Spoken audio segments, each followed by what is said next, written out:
Our first guest made history by being the first person in the United States to receive the COVID-19 vaccine. And now she's telling her inspiring story in her new memoir, First in Line, how COVID-19 placed me on the front lines of the healthcare crisis. So welcome, Sandra Lindsay, to Be Well. Thank you. Thank you so much for having me. It's so great to see you in person. We talked a lot during Zoom back in the day. And you think about it, that time frame, that 2020, the first person in the US to get that shot. For people at home who haven't heard, what was that moment like for you?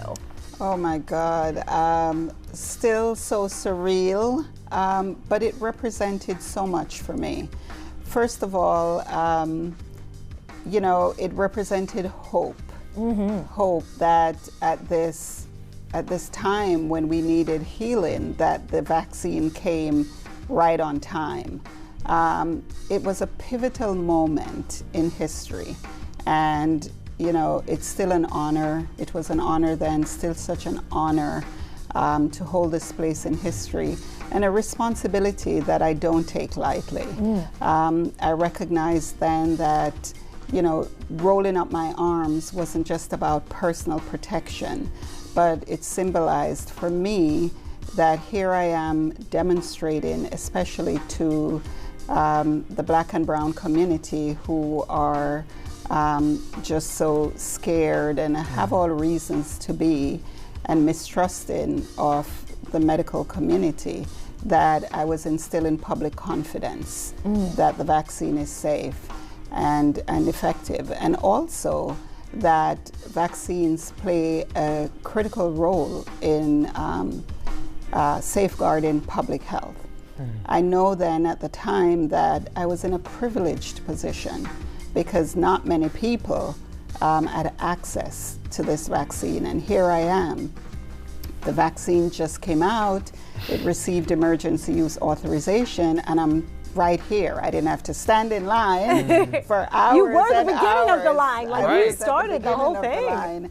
And so I think that that has really helped me, or pushed me even more, to use my platform for good. And now, looking back in hindsight, you are a hero. You saved countless lives by being the first in line to do this and to have the faith to do that. But at that moment, were you at all hesitant? Were you afraid? Especially when you say like things in the Black and Brown community, the Tuskegee experiment, and people just being leery of doctors. How were you feeling? Shannon, not at all. Wow. As a matter of fact, I got there an hour early. You were ready. And I could not wait, because I was very vocal about getting vaccinated. I volunteered. I said to my colleagues, I've never did Black Friday shopping or, hang out waiting for a sneaker drop or anything like that. But I was willing to wait hours wherever I had to go to get vaccinated. So obviously you were a medical professional then, and then you just continued to educate yourself, to go out into the community. Talk to me a little bit about that. Well, in order to be public facing to your community and to instill trust, you have to have knowledge. So I just continued to read more as more information came out. I tried to keep up and equip myself so that I could give accurate information, because the last thing you want is to lose people again to not trust in you, right? And was it because you were a medical professional that you were first? Was it because you said you volunteered, but was there a long list? How were you the person that was selected? So initially when it came out, the rollout was by groups. So obviously being on the front lines, forward-facing patients, we were at a higher risk than the general public to get COVID. I guess I screamed so loudly and people were scared, even in my community, medical community. People were scared, right? And I remember one of my colleagues saying, when I said, I don't care. If they come today with the vaccine, I'll take one in both arms. I am just so done. I'm so scared. I'm scared for myself. I'm scared for everyone around me. I'm scared for the world and where we're going. And he said, what are you, crazy? You never buy the first TV or the phone. You wait until, get the kinks work out the kinks, and then you get it. And I'm like, this is not a TV or a phone. this is life, and I'm ready. Yeah. Now, right now you're working as the director of critical care, right? So your role has really evolved. So back then I was working as director of critical care. Now I serve as Northwell's vice president of public health advocacy. Okay, so that's, there we go. Okay, that's a That's raise. the right title. So that's, what has that evolution been like for you? It's been great because I feel like I am in a position to help more people, to really affect health before people get really ill and end up in my ICU. So when I worked during COVID, I took care of, or I led a team that took care of the sickest patients in the hospital. And I've been doing critical care now for, well, critical care back then, for over 20 years, so taking care of the sickest patients in the hospital. Now I get an opportunity to influence health, to change that. And make it a better experience for... Well, to keep people out of the hospital. That's our goal, Preventative right? care. Preventative care. So Well, it's been great. And I love how you tell your journey about getting the COVID vaccine in your book, but you also tackle other issues like black and brown women's health. What is concerning to you there? So my concerns are the disparities and the inequities in black and brown women's health.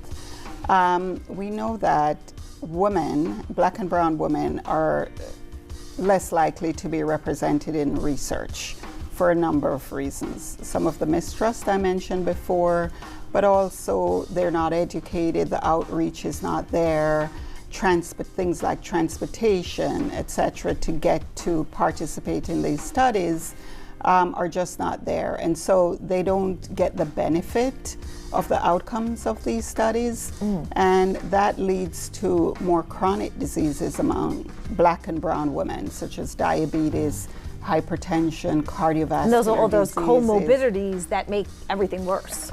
Everything worse. Then there are maternal health concerns. Sure. Black and brown women are 3 to 4 times more likely to die from pregnancy-related complications than white women. Then black and brown women face more bias and discrimination than white women do. When I delivered my son in the hospital, I was 21 years old, I'm black, I'm single, and I was on Medicaid. Really bad experience.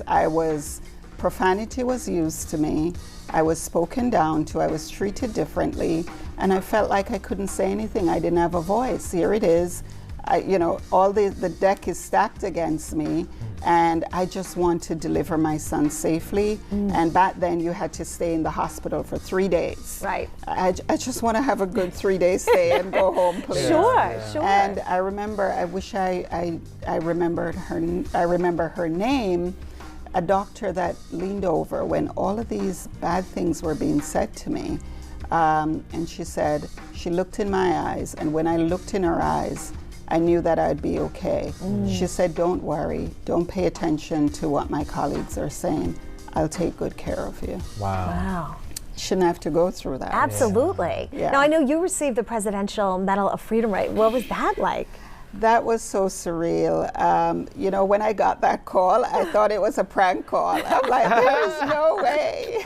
Right? That's amazing. And I actually missed the president's call the first time. Oh no. And Wait, did he leave a voicemail?